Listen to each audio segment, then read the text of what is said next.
Skip the $200 transmission fluid change on your R35 GT-R, and you're gambling with a $20,000 Transaxle. That's not a scare tactic, that's the math. So before we spend a single dollar making this thing look mean, understand this. On a GT-R, $3 doesn't buy you power. It buys you survival, stance, and stopping power. Stick around, because the smartest wheel move on this entire build isn't the aggressive aftermarket set everyone photographs. It's hiding in used listings, and I'll show you exactly what it is. Let's kill the fantasy right now. $3,000 does not build a GT-R the way it builds a Civic. You are not stroking the VR38, you are not touching the transmission, and anyone selling you a big turbo kit on this budget is lying by omission. What this money actually does is take a neglected R35 and turn it into a mechanically sorted, sharp-looking, confident stopping machine. And here's the part nobody wants to hear. On this car, the maintenance is the build. So here's how the $3 breaks down. $500 goes to maintenance and contingency. $1,100 goes to wheels and tires, the single biggest line item, because that's where the R35 makes its statement. $600 for suspension, $200 for brake pads and fluid, $150 for cosmetics, and $350 for alignment and labor, plus a $100 shipping buffer. Every one of those numbers is fighting for its life, and I'm going to show you where it gets tight.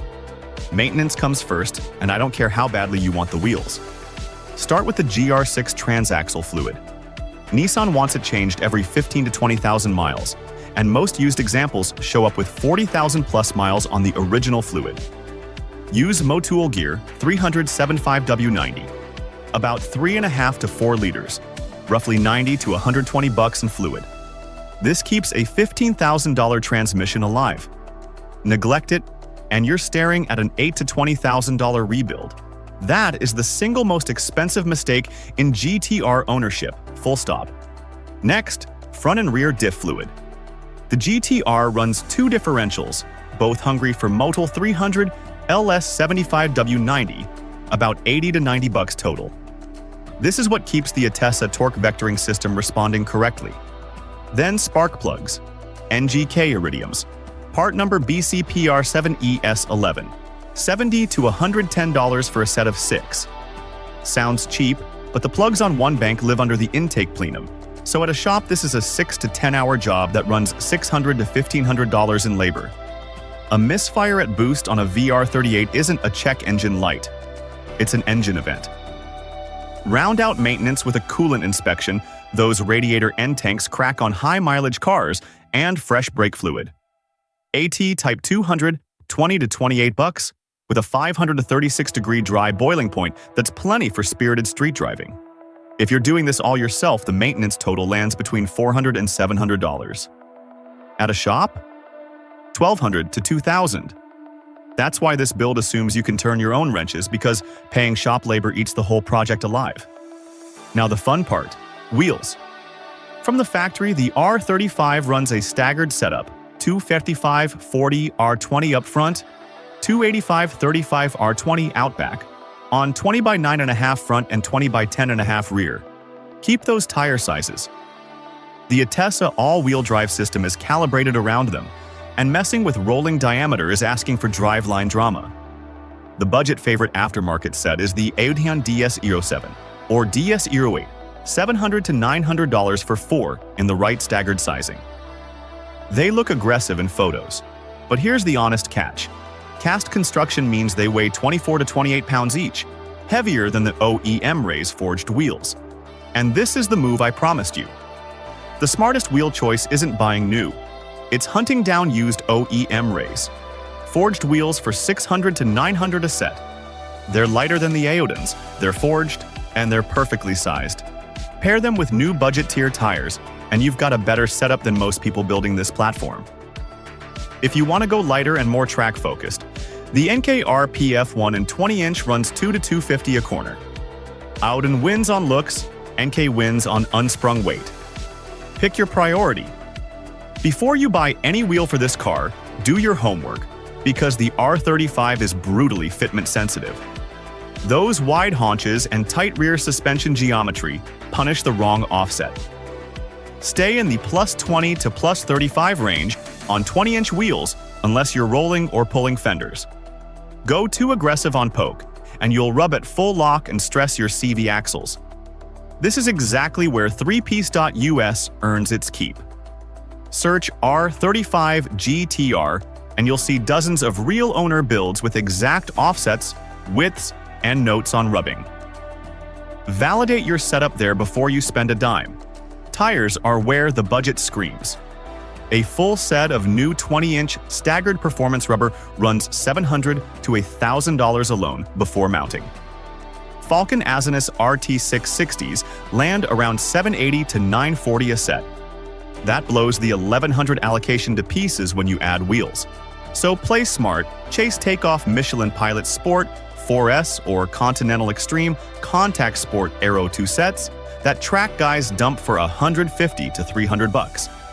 Or buy new budget performance Hankook, Ventus V12 EVO2, or Nitto NT555 G2 at $150 to $190 a tire. Used wheels plus used tires is the only way this line item actually fits. Suspension is where budget builders get burned, so listen closely. The R35 uses Bilstein DampTronic electronic dampers, adjustable through the drive mode selector. Most aftermarket springs are not compatible with those dampers, and the wrong combo wears them out fast.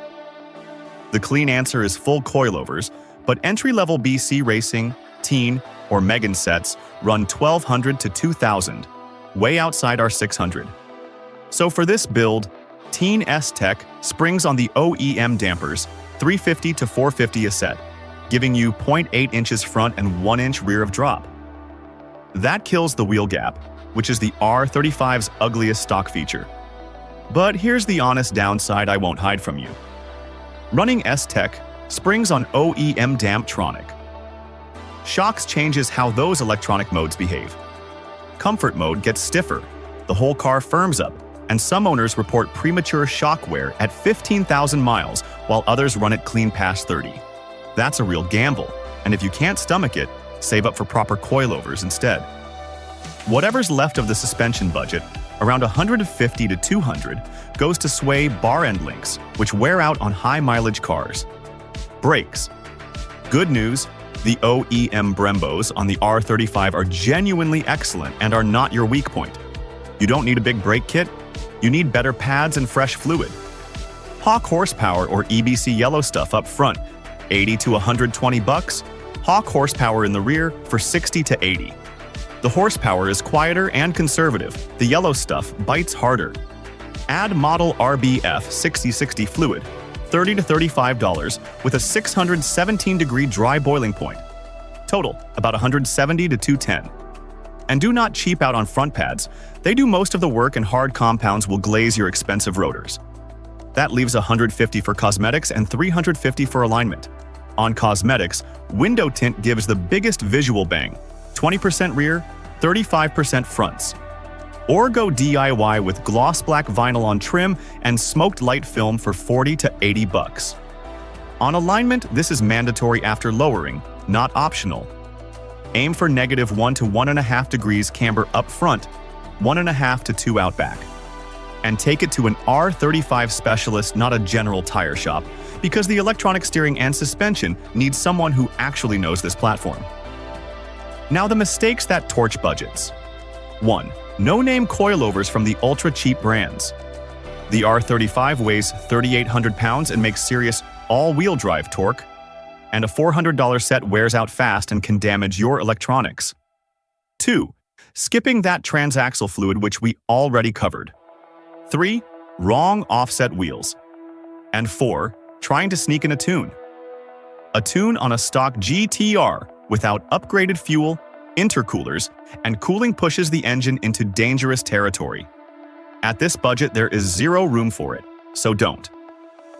So here's the verdict. $3,000 won't add a single horsepower, and it doesn't need to, because a stock R35 already hit 60 in 2.7 to 2.9 seconds. What you get instead is a mechanically bulletproof GT-R that sits dead right on proper wheels, stops with confidence, and photographs like a $50,000 car. This build is for the owner who wrenches and respects the platform. It is not for the person who wants big power on the cheap, because that person will blow up a transmission and end up broke. Do the maintenance, get the fitment right, and lower it correctly. When you're researching wheels, run your setup through threepiece.us first so you buy once instead of twice. Next stop from here is a proper coilover setup, and eventually a real, supporting mod tune package. Drop your dream R35 spec in the comments, and I'll tell you if it fits.